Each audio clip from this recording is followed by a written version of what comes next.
Vous êtes là? Répondez, s'il vous plaît.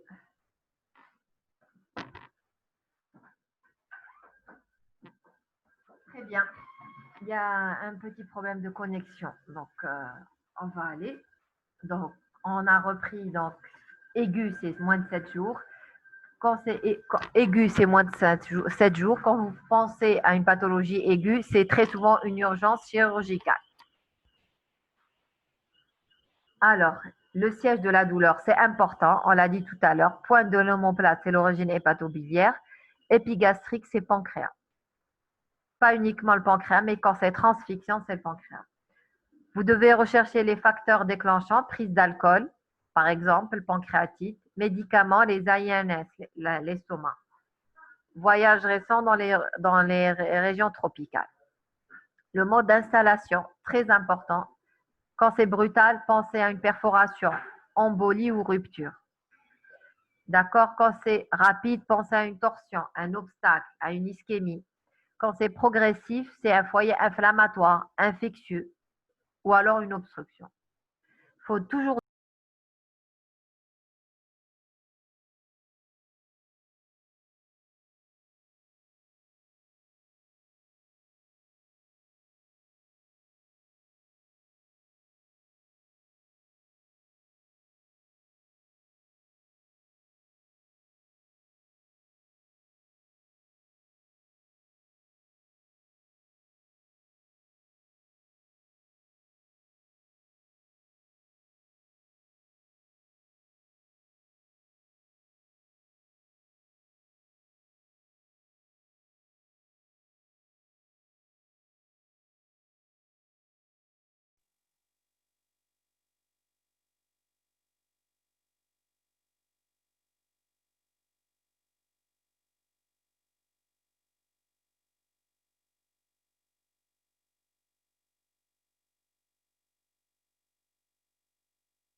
Alors, on revient. Les facteurs d'exacerbation, c'est exacerbation à la marche.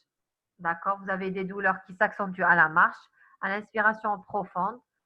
Vous avez l'alimentation qui soulage la douleur en cas d'ictère.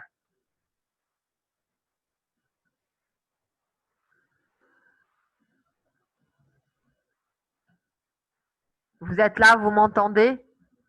Répondez, s'il vous plaît. Très bien. Vous avez les vomissements qui peuvent soulager la douleur. Pensez à l'obstruction intestinale.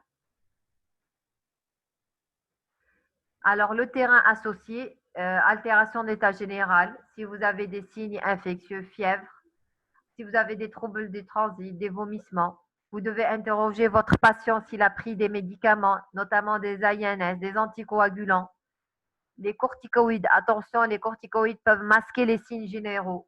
D'accord?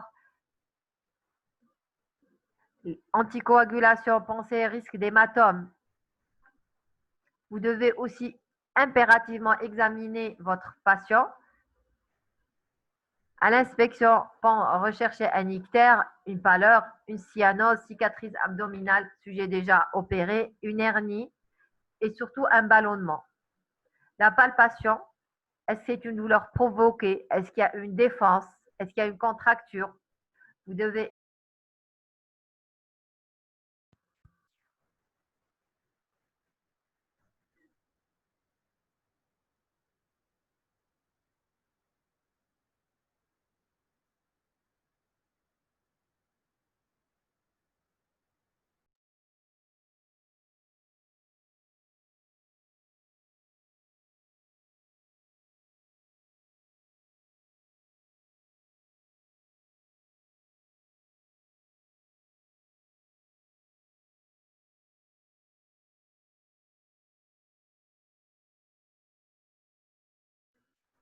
Vous êtes là?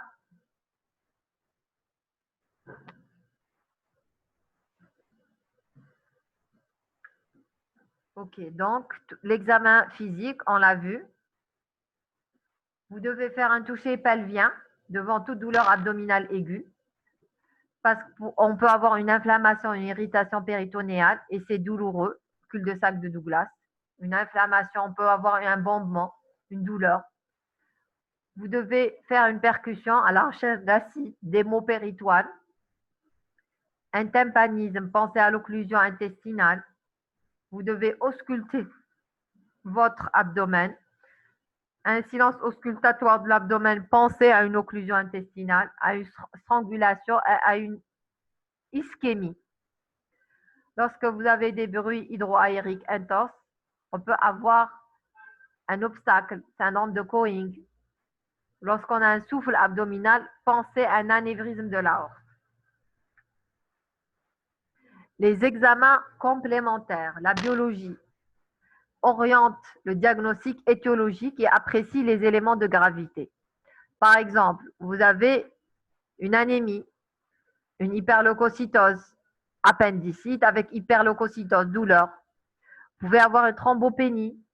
Notre cas de figure, la CRP se voit en cas de syndrome inflammatoire. Vous avez une fièvre à 39. Vous devez faire des hémocultures. Avez-vous des questions, s'il vous plaît? S'il y a des questions, posez-les avant que ça ne se coupe.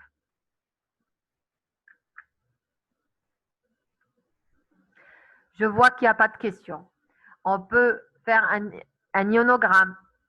Si déshydratation, vomissement important avec déshydratation, une insuffisance rénale, d'accord? Une acidose métabolique en cas d'ischémie. On peut avoir une hypokaliémie si diarrhée et vomissement abondant. Vous pouvez avoir une lypasémie, pancréatite, plus de 3 fois la normale, la pancréatite aiguë. Vous devez apprécier les gamma-GT phosphatases alcalines. C'est toujours OK, pas de question. Vous devez faire un TP, un groupage si le patient doit être opéré. En cas d'hémorragie, vous devez faire un ECG, pensez à l'infarctus. Donc tout ça, tous ces bilans, on insiste sur l'interrogatoire, la topographie de la lésion, on insiste sur l'examen clinique, les touchés pelviens, les aires ganglionnaires, savoir palper votre abdomen, contracture, défense, douleur, et faire les examens biologiques.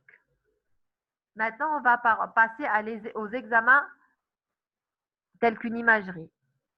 Il faut savoir que les radiographies standards ne sont pas systématiques. Le téléthorax de face est utile en cas de cause pulmonaire ou pleurale. L'ASP debout, de face ou alors couché, il faut centrer sur les coupoles, il faut avoir les coupades. Il est utile si présence suspicion alors de pneumopéritoine ou alors lorsqu'on voit des niveaux hydroaériques. Par contre, si vous suspectez une pancréatite, c'est inutile de faire l'ASP ou alors une appendicite. Ça ne sert à rien.